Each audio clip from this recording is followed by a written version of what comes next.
Sino ako para sa inyo? Mabiyayang araw ng Sabado, mga kapanalig.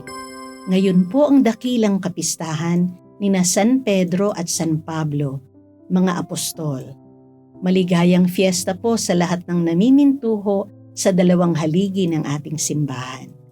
Ito po si Sister Rose Agtarap ng Daughters of St. Paul para sa mabuting balita. Pagnilayan na po natin ang Ebanghelyo.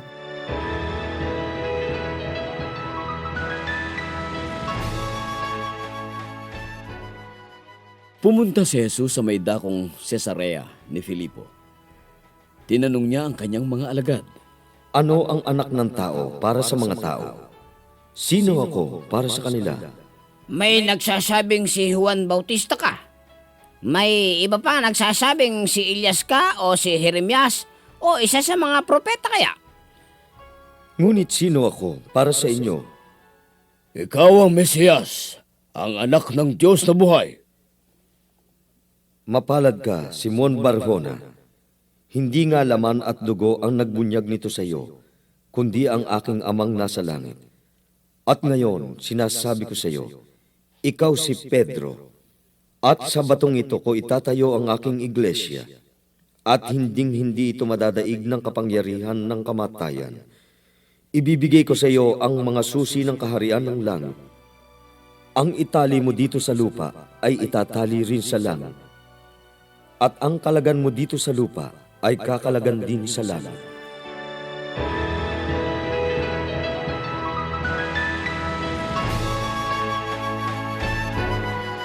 Tinanong ulit sila ni Jesus, "Ngunit para sa inyo, sino ako?" Sumagot si Simon Pedro, "Kayo po ang Kristo, ang anak ng Diyos na buhay." Pinuri ni Jesus si Pedro sa kanyang sagot, "Pinagpala ka, Simon na anak ni Jonas, sapagkat ang katotohanan ito'y hindi inahayag sa iyo ng sinumang tao, kundi ng aking Ama na nasa langit." Kung itutuloy natin ang pagbabasa ng Kabanata 16, pagkatapos lamang ng 6 na taludtod, sinabihan ni Jesus si Pedro, "Lumayo ka, Satanas, hadlang ka sa aking landas. Ang iniisip mo'y hindi sa Diyos kundi sa tao." Ito rin ang karaniwang karanasan nating mga nagpapahayag na si Kristo nga ang anak ng Diyos na buhay, ang ating Panginoong Jesus. Napakadali nating sabihing si Jesus ang ating minamahal na Panginoon, ang ating tagapagligtas. Subalit, kapag tayo'y napuprovoke, wala nang makitang bakas na nasa sa atin si Jesus. Sa ating hindi lang kakaiba, ngunit nakaka-iskandalong reactions. Likas na napakadali nating magpadala sa tukso. Halimbawa na lamang, sobrang nakaka-enjoy pag-usapan ang buhay ng iba kahit nasa loob pa tayo ng simbahan at kakatanggap pa lamang natin kay Jesus sa banal na komunyon. Okay na lang ba ang magsinungaling kesa sa marami pang tsetche-buretche? Anyway, minsan lang naman. Sino ba talaga si Jesus para sa atin? Suriin natin ang ating pagkatao. Nahalata ba sa ating salita at gawa na tunay nga tayong mga tagasunod ni Kristo? Kapanalig, muling nagtatanong si Jesus, "Ngunit para sa inyo, sino ako?" Mga kapanalig, support our Paulines mission.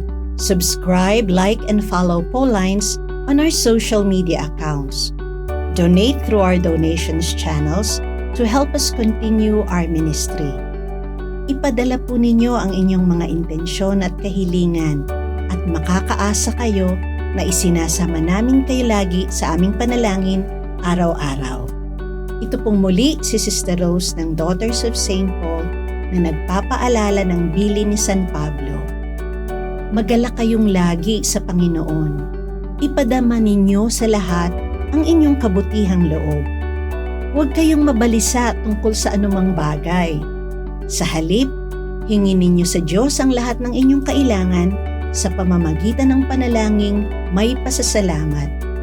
At ang kapayapaan ng Diyos na hindi kayang maunawaan ng tao ang siyang mag-iingat sa inyong puso at pag-iisip dahil sa inyong pakikipag-isa kay Kristo Jesus.